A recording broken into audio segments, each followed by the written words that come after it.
Das Mädchen schaut einen niemals an, immer an einem vorbei.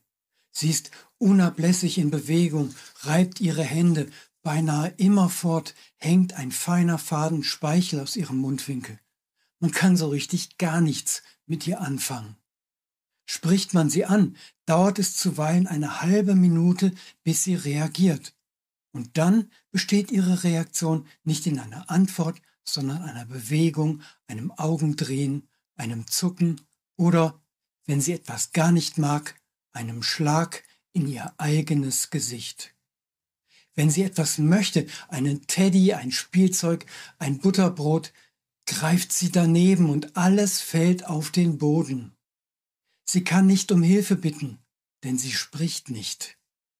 Wie frustrierend ein solches Leben sein muss.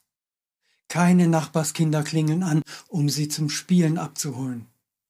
Die Medizin sagt, da kann man nichts machen, es ist ein genetischer Defekt, den man im Nachhinein nicht mehr reparieren kann. Physiotherapie hilft, aber nur, wenn es darum geht, eine Verschlechterung ihres körperlichen Zustandes zu verhindern. Apparate werden entwickelt, die die sonderbaren Botschaften ihrer Körpersprache entschlüsseln sollen. Doch vielleicht kann man helfen, wenn man anders kommuniziert als rein verbal. Eine Möglichkeit, die es da gibt, möchte ich Ihnen heute vorstellen.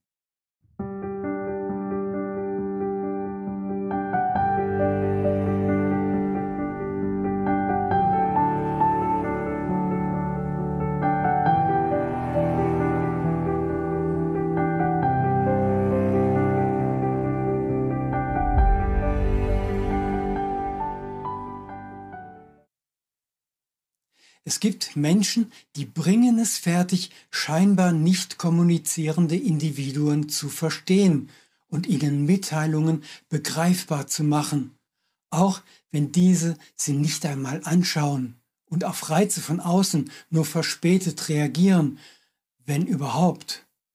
Oder man nimmt die Reaktion gar nicht wahr, weil man den Zusammenhang mit dem nicht mehr erkennt, das eine halbe Minute zuvor geschehen ist. Man kann solche Kinder kennen und lieben lernen, wenn man viel Zeit mit ihnen verbringt und ihre kleinen Signale zu lesen lernt. Meist sind es die Eltern, natürlich, die diese Mühe auf sich nehmen. Sie entdecken in den Augen ihres Kindes, in der Veränderung kleiner Reflexbewegungen und des Malens ihres Kiefers, Äußerungen und Gefühle, Ja und Nein, Freude und Verdruss. Sie finden Wege, den mit Hindernissen bestückten Lebensweg nicht nur etwas erträglicher zu machen, sondern gar ein wenig Lebensfreude zu vermitteln. Einer davon wird durch Musik begangen. Ich saß zum ersten Mal bei einem solchen sprachlosen Mädchen, als im Radio ein Schlager gespielt wurde, der ihr offensichtlich gefiel. Musik zaubert ein Lächeln in das Gesicht der Kinder. Sie lässt sie mit den Füßen wippen und den Händen klatschen, selbst wenn sie solche einfachen Dinge sonst nicht zu Wege bringen. Der Rhythmus scheint eine Struktur in ihre Bewegungsabläufe zu bringen und Dinge, die zuvor nicht gelingen wollten, bekommen sie auf einmal hin. Auch scheinbar reglose Alzheimer-Patienten reagieren oft ebenfalls noch auf Musik. Von außen betrachtet erscheint es, als erwachten sie. Am besten funktioniert das, wenn Sie früher selber einmal ein Instrument gespielt haben und Musik nicht nur passiv konsumierten. Vielleicht funkt Musik auf anderen Wellenlängen, als vom normalen Gedächtnis für Fakten und Ereignisse genutzt werden. Ich spekuliere nur. Die Person, die ihre eigenen Kinder nicht mehr erkennt, ist aber plötzlich imstande, ganze Melodien auf ihrem alten, geliebten Instrument zu spielen. Man muss ihnen nur die Gelegenheit dazu bieten und sie nicht den ganzen Tag in einer Ecke sitzen lassen, weil sie von sich aus ja doch nichts tun und Außenstehenden desinteressiert bis abwesend erscheinen. Auch bei psychischen Erkrankungen hat sich Musik als hilfreich erwiesen. Sie holt Menschen in ihrer Niedergeschlagenheit ab und bringt sie in Bewegung, ja, kann sie richtig fröhlich machen. Stresshormone, die sich im Blut ansammeln, können ebenfalls verarbeitet werden, wenn man die Musik in Bewegung, also Tanz, umsetzt. Sogar Menschen mit starken Einschränkungen erleben Glücksgefühle bei Sitztänzen, und sei es durch Fingerbewegungen. Singen gehört zu den sozialsten Errungenschaften, die selbst den Kleinsten unter uns die Feinabstimmung mit anderen ermöglicht, denn einen falschen Ton erkennt man einfach. Das Mitmachen trainiert unseren sozialen Muskel, den Musculus vocalis, der die Modulation der Stimmbänder auf eine Weise vornimmt, dass die eigene Stimme harmonisch mit der anderer zusammenklingen kann, was wiederum im Kopf Hormone produziert, die die Gemeinschaft als beglückend empfinden lassen. Und das Tollste dabei, Musik gibt's rezeptfrei in allen Klangfarben, für jeden ist etwas dabei, wenn man einmal von dem einzigen Menschen, der mir jemals begegnete und jede Art von Musik strikt ablehnte, absieht. Den werde ich wohl mein Leben lang nicht vergessen. Zuvor war mir gar nicht in den Sinn gekommen, dass es so jemanden überhaupt geben könnte. In meiner Naivität hatte ich gedacht, dass etwas, das uns als Wiegenlied bis zum Requiem unser ganzes Leben lang begleitet, fundamental zum menschlichen Wesen gehört. Offenbar aber nicht für jedes einzelne davon. Musik übersetzt Gefühle in Klang, der wiederum Gefühle auszulösen vermag. Gefühle bilden die Grundlage jeder Motivation, inklusive der zur Genesung.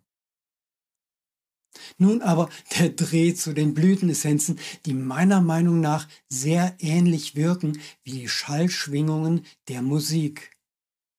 Doch nicht nur das, beide ergänzen und fördern sich gegenseitig. Auf welche Weise das geschehen könnte, möchte ich im Zusammenhang mit den aufgeführten Blüten erläutern. Ich muss aber zugeben, dass ich noch immer keine Ahnung habe, über welche Mechanismen Blütenessenzen und Musik sich gegenseitig beeinflussen und unter Umständen in ihrer Wirkung sogar verstärken. Ich experimentiere einfach damit und schaue, was dabei herauskommt.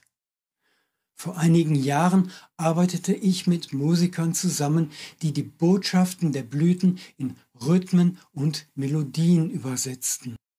Es entstanden 2 Musikalben daraus, deren einzelne Stücke zu bestimmten Zwecken abgespielt werden können, um selbst Menschen zu erreichen, bei denen das sonst nicht ganz so einfach ist. Die Blütenessenzen des ersten Albums wurden von Peter Vantine in Klang umgesetzt und aufgenommen. Peter ist ein amerikanischer Pianist, der sich als erster auf dieses Experiment einließ, und sein erstes Stück war eine musikalische Borage-Meditation. Borage, Borago officinalis, macht nämlich den Atem frei. Diese Blüte kann den Atem lenken, wo immer man ihn spüren möchte. Bauchatmung kann gelegentlich beängstigende Gefühle lebendig werden lassen, die man dort gespeichert hat. Atmet man jedoch nicht dorthin, bleiben sie natürlich trotzdem anwesend und beeinflussen einen dann bewusst oder unbewusst. Die Anspannung der Bauchmuskulatur soll die Freisetzung der unerwünschten Gefühle verhindern. Man hält quasi die Luft an, wie man das bei einem Alarmzustand tut. Das vermindert die Wahrnehmung der Angst, verhindert allerdings leider auch ihre Verarbeitung.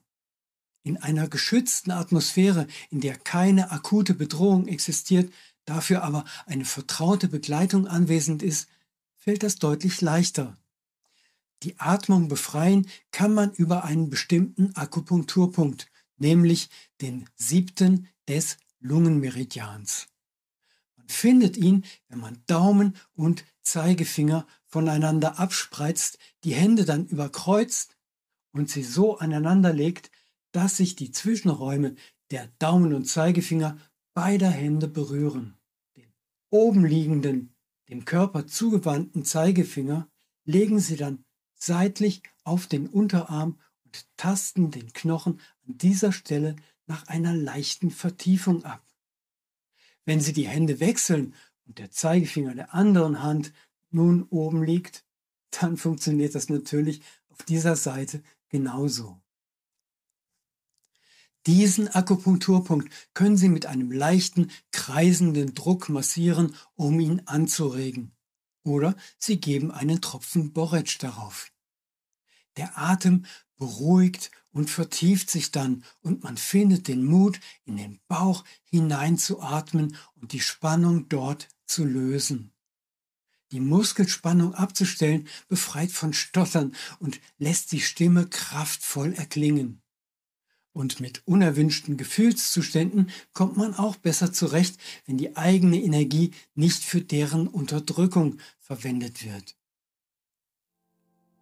Ganz vergleichbar wirkt das Borretsch-Stück von Peter Van Tine.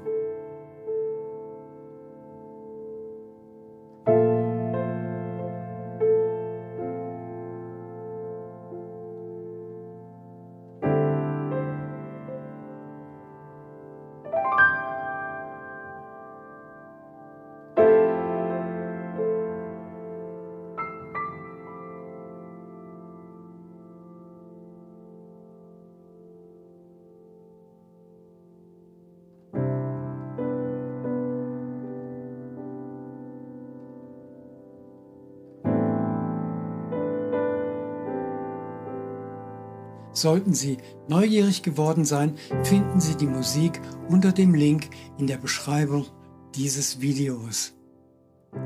Sie können auch einen Tropfen Borretsch-Essenz in die Aromalampe geben und die Musik dabei gleichzeitig abhören. Und abwarten, was es mit Ihnen macht. Nur mal so als Vorschlag. Es beruhigt besonders bei Traurigkeit und Angst. Die strahlenlose Kamille Matricaria discoidea ist die Blüte fürs Rhythmus und Körpergefühl. Damit kann sie all jenen dienen, die dazu neigen, ihren Partner beim Tanzen auf die Füße zu treten. Wer eine neue Fertigkeit lernen will, die mit körperlicher Bewegung zu tun hat, vom Flickflack bis zum Tango, erhält von dieser Essenz tatkräftige Unterstützung. Ich lernte sie zuerst durch Steve Johnson kennen, der mir begeistert vom Feedback des Tanztheaters in New York berichtete, dessen Ensemble sich vor dem Üben die Fußsohlen mit seiner Alaska-Essenz einrieb, die auf Englisch Pineapple Weed heißt. Sie sorgte auf diese Weise für eine Verbesserung von Erdung, Stabilität und Gleichgewicht. Es gibt eine Menge über die strahlenlose Kamille zu berichten, aber hier möchte ich mich auf den musikalischen Aspekt beschränken. Diese Blüte lässt die Musik nicht nur hören, sondern auch fühlen.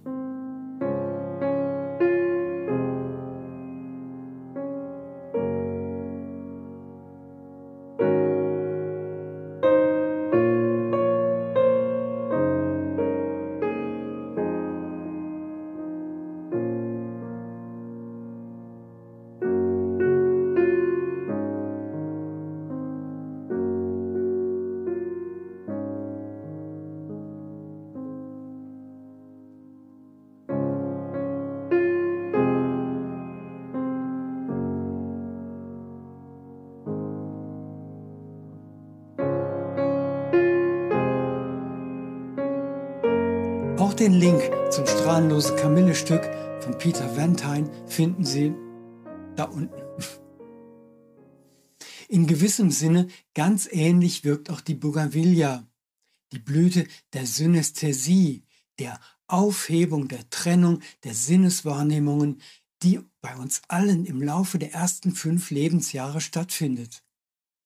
Bougainvillea hilft, sich wieder an diese Zeit zu erinnern, in der man Musik mit dem ganzen Körper wahrnahm.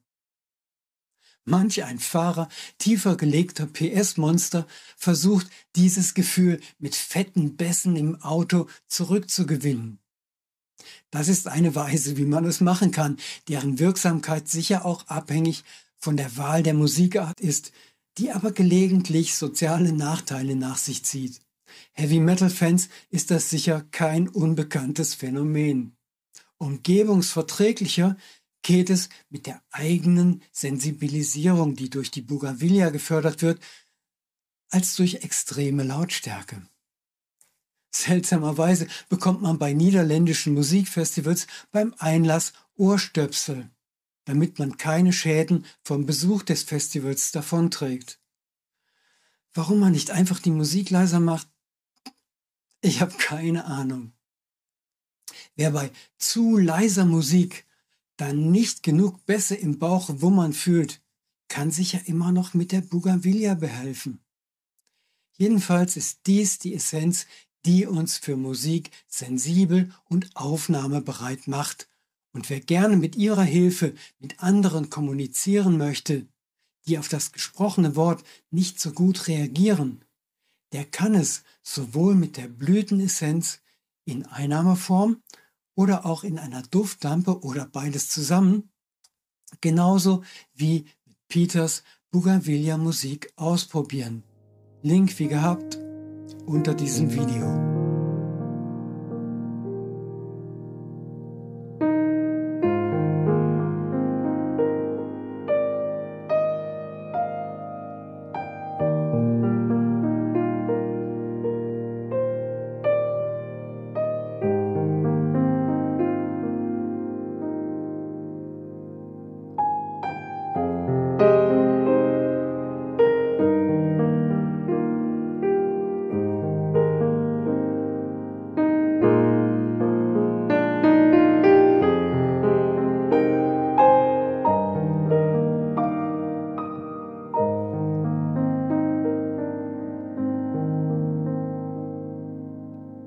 In meinem Webshop können Sie übrigens das ganze Album erwerben, sollten Sie Gefallen daran gefunden haben. Auf Peters Webseite finden Sie viele weitere Aufnahmen, die sich ausgezeichnet zum innerlichen Runterschalten und Meditieren eignen. Und ein paar kostenlose musikalische Pröbchen finden Sie da auch. Viel Freude damit und haben Sie einen wunderbar musikalischen Juni und einen guten Sommeranfang.